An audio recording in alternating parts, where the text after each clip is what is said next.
brings us to the next part in your universe, the Starstorm series. So for those of you who may or may not know, this is a Bridgerton Fae inspired series, just like in Bridgerton by Julia Quinn. There are 9 siblings, and each sibling has their struggles, their own books, and we do the same thing.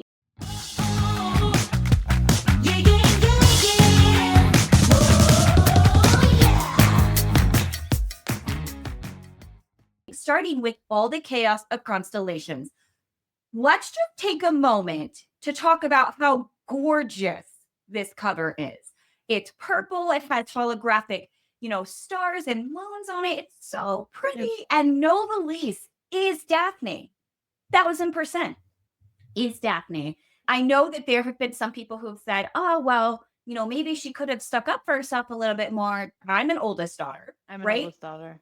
As the oldest daughter, you grow into that eventually, but there's so much pressure on you, right? She was literally a people pleaser. That was what she did. She thought her job was to make everyone happy. And it's easier to say, oh, well, she should have stuck up for herself. Okay, well, do you stand up for yourself all the time? Let's be real. I feel like a lot of people say, if I was doing XYZ, I would do blah, blah, but it's like, would you really though? Also it's fiction. So, and then we have this gorgeous, gorgeous artwork that I am just obsessed with. They're in this garden and Asher is holding Novalise and she's got her blue dress on and her hair is fantastic. And he's just looking at her with contempt, lust, like it's entertainment. Everything. You've got pages and playlists. You get their book box, and then you also get like a curated playlist. And I saw in there, they said that they had contributions from you for what went into their playlist. They did, yes.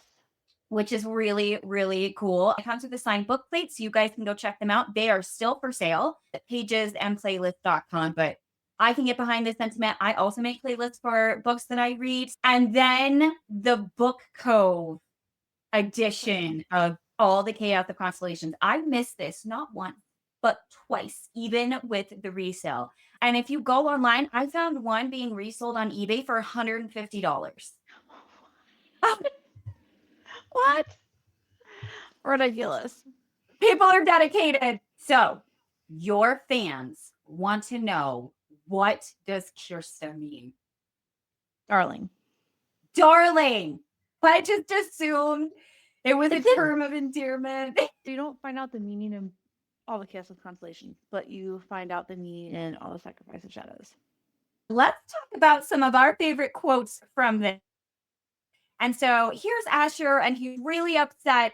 He's either on this ego trip or kind of this resolved self-hatred. So he's either one a little bit or the other. Then he's like, I don't know what to do, because he still feels this bond, even if he doesn't want to accept it. And if you haven't read this, spoilers, if you have not read this, this is a very much, I am rejecting you. We are mated. And I came from a really abusive household. I have a temper that is reminiscent of my father. I am terrified that I'm going to do that, because sometimes when I get mad, I do violent things. And I'm so afraid that's going to transfer to someone I love. You think he's a dick because you really don't understand. But when you think of it that way, he's trying to protect her and he's trying to protect himself. And you kind of see that in like the wine cellar scene. Things are going fine until they're not. Until they're not. And then he's just like, I fucking hate myself. I knew I couldn't do this. Get away from me, you evil temptress of a mate. He cannot move forward. So when he whips around and he's like, so long as your soul is bonded to mine, so long as your magic calls to mine, everything you do is my business. Yeah, it's my business. And the Novalise is like, really, asshole? You should totally go into voice acting. This is my hobby, right? This is my hobby. Talk about everyone's favorite scene. I don't care who you are. If you have read this book, you guys, this is your favorite scene. So here's Asher. And here we go. Such a dirty mouth for such a good girl, right? And her mouth curves into a slow, simpering smile. Only for you.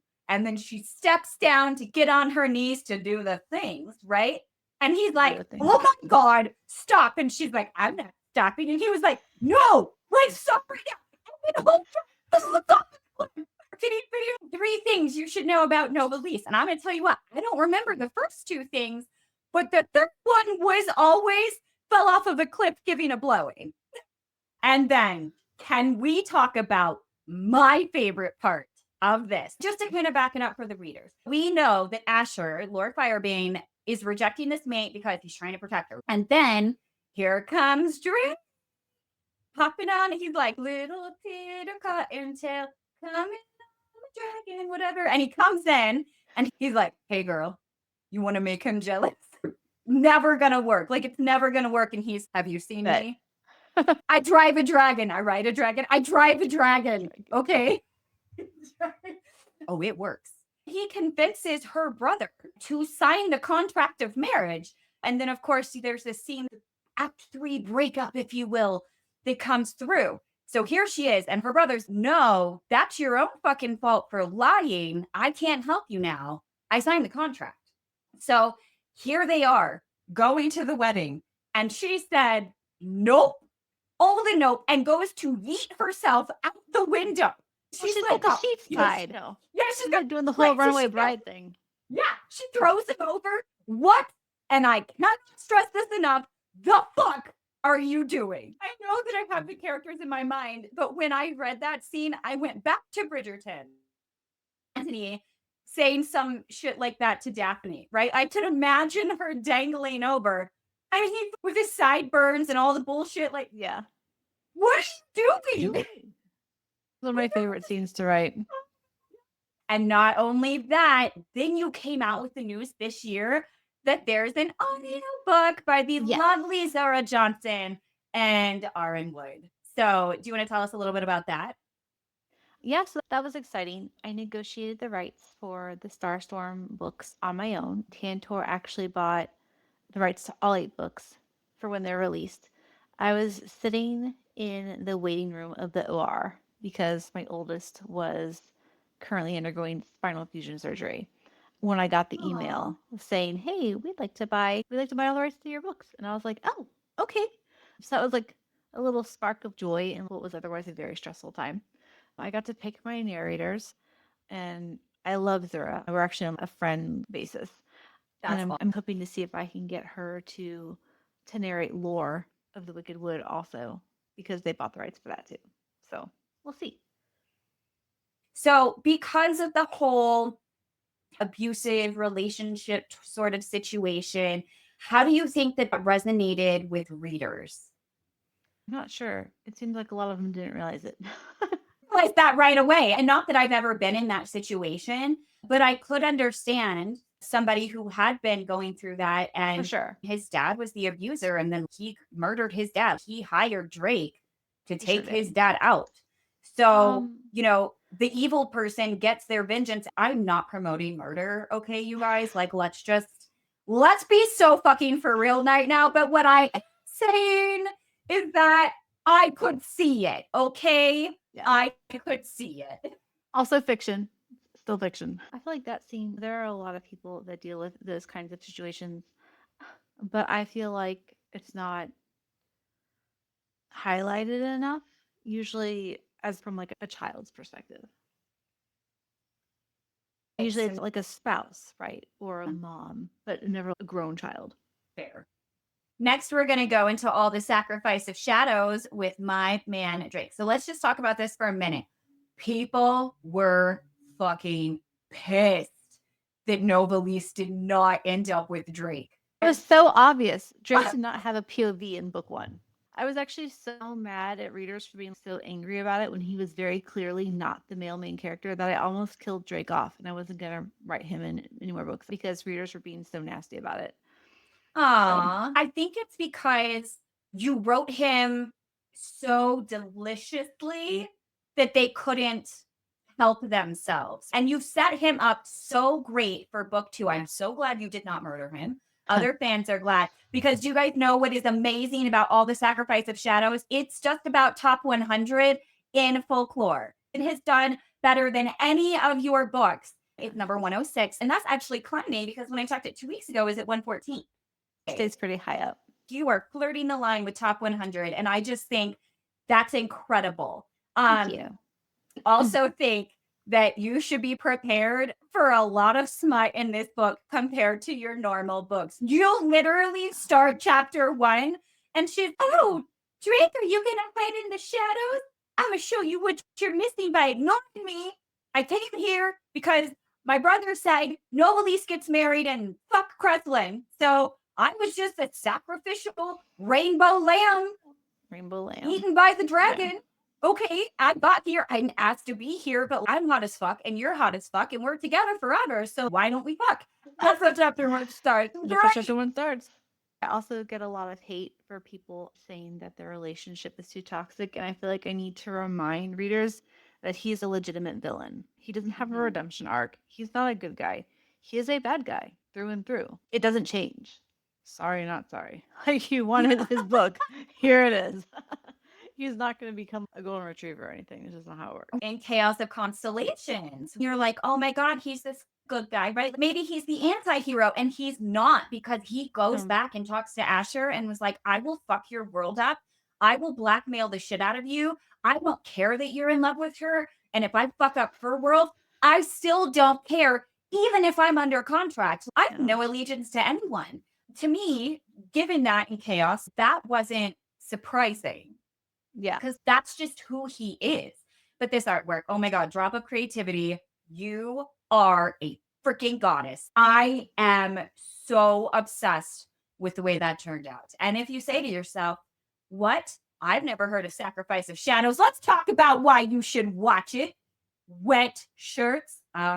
Spicy training scene. He likes to watch. Shadow magic meets rainbow magic. Let's talk about some of your readers' favorite quotes that were submitted. Voice acting 101. If you're asking if I will shower her with affection, appease her on a daily basis, write poems in her honor, the answer is no. But if you're asking if I will defend her name, remain faithful only to her, and slay all of her enemies without hesitation, then yes, bitch. Yes, I will do that. My favorite quote of the book. Tell me where you were, Drake, and do not lie. Her voice was a sensual cadence that spoke to his soul, and she moved her hand lower still, positioning the dagger's tip right above the bulge of his pants. Or, I will cut your cock off. Would you truly be ashamed? I'm rather fond of it. You are my whispering tides, and I shall only worship your soul. You are the aura in the midnight hour, which beckons my soul. It's like Shakespearean. And that really fits back to your Regency era and things like that were exactly what your readers were looking for. Readers' questions that were submitted. The betrayal. Why'd you do me like that? And tell me about this dragon scene. So the betrayal was also necessary because I feel like that kind of goes back to Drake not having a redemption arc. Instead, he falls further from grace, so to speak. And so he has to find a way to come back from that. But I had already put him on this morally black pedestal. I think it's knock him down a few notches. So that's what I did. And I think one of the things to remember with his betrayal is it wasn't necessarily him. It was the curse that was placed on him. It was him being controlled. It wasn't always him making those executive decisions, so to speak. He gets a little bit of leeway there. But again, it was necessary for him to have some type of arc to work himself back from while still being a bad guy, essentially. And as for the dragon scene, I think pulled my Discord group and I was like, hey, should I write this? It was an overwhelming yes. So I just did. I feel like a lot of things with spicy scenes in books is you don't want them to constantly sound the same or monotonous or boring or the same stuff over and over again. And it's always one bed. So it's like, all right, I will raise you one dragon. And then in All the Painted Promises, it's one flying carriage. So let's step up. Let's amplify this. Yeah. That's what I did. I love it. Shout out to the Discord girlies. I am also in that Discord group. Y'all are feral. They are so fun. And they're so supportive. Like they are great. All the Painted Promises. All the Pain of Promises is the one that was just released in June. I have to tell you, as a mood reader, I was happy that the ocean thing came out when the ocean things are happening for the general populace because it's summertime. Even It though was it takes great. place in the winter. Yeah. I was low-key, like, really worried about that. I was like, maybe I'm releasing this at the wrong time. But I didn't want to wait almost a whole year to have another release. That seemed silly. So, Yeah, yeah. the water sold it for me. So I was able to be like, I know it's winter, but There's still the but ocean. it's still the ocean. Maybe you haven't caught up in the Starstorm series. I got you, boo. Let's talk about some things that you can look at. You just mentioned only one carriage. Wink, wink. Arranged marriage, my favorite.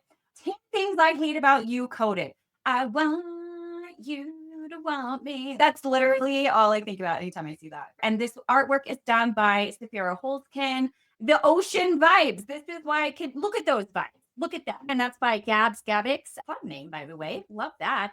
And it's swirling and emotional and all those things. And as a Cancer, guys, don't hate on me. I do not cry at everything unless it is a Disney movie and all bets are off. Some of those are really bad. Have you seen Fox and the Hound? Because if you're part of this new It was generation, literally just on TV the other Yeah. day and made me watch it. was it really? You're Really like, sad. "Oh, it is sad because it's still fairly new and readers are still discovering this in Starstorm. We don't have questions for it, but we definitely have favorite quotes. My favorite quote: I would rather drown in a tidal wave of my own making, my lungs filling with the salt of the sea, than ever take you as my husband. And he's, yeah, bitch, right back at you, poetic. I would rather watch the moon burn you into oblivion and fall from the sky than ever be forced to marry you. Yes. Yes, queen. Yeah, I love Them. that.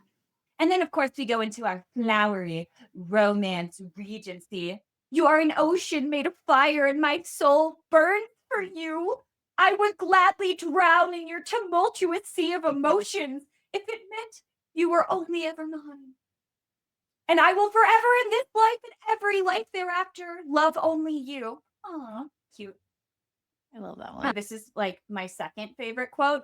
Nerissa patched up her broken heart and channeled that misplaced anger into an esteemed hatred of him. And now he planned on fucking the word hate right out of her vocabulary. That's what I'm talking about. That's what I'm talking about. Oh my God. And then, of course, one that we see on your socials all the time, eyes on me, Rissa love. We love a good eyes on me. We love a good eyes on me. And I haven't really seen that in your other works, but when I saw it there, I was like, oh, and it was so great. Rebecca Yarros in Onyx Storm, right? There is a side character named Dane, and you either love Dane or you hate Dane. He's best friends with the main character, and then they have a falling out, and she doesn't trust him anymore. So he's trying to gain her trust. They had the same kind of situation like Maeve and Rowan had feelings, but Violet, the character, realizes that it's not the same level of feelings. And so he's left with the feelings and she's not. So it's similar to their situation. So we see him coming in this redemption. And in the middle of a battle scene, there was one of the younger writers who was freaking out. And he was like, hey, eyes on me. And we were like, oh, we love a good eyes on. And then you see the viral TikToks and they're like, do you like douchey Dane or eyes on me Dane? And I would say that this fits in the same, like your readers were fucking feral for eyes on me, Rissa Love.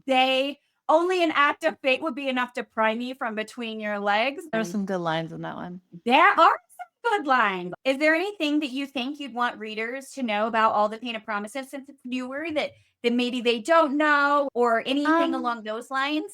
Yeah, so the main thing about All the Pain and Promises is the overreaching plot line with the possibility of a war kind of takes a back seat in this one because I really wanted to bring back more of the Regency-esque type whimsical love story type vibes. So it's not as dark as Shadows was, for example, but it still hits on some super sensitive topics.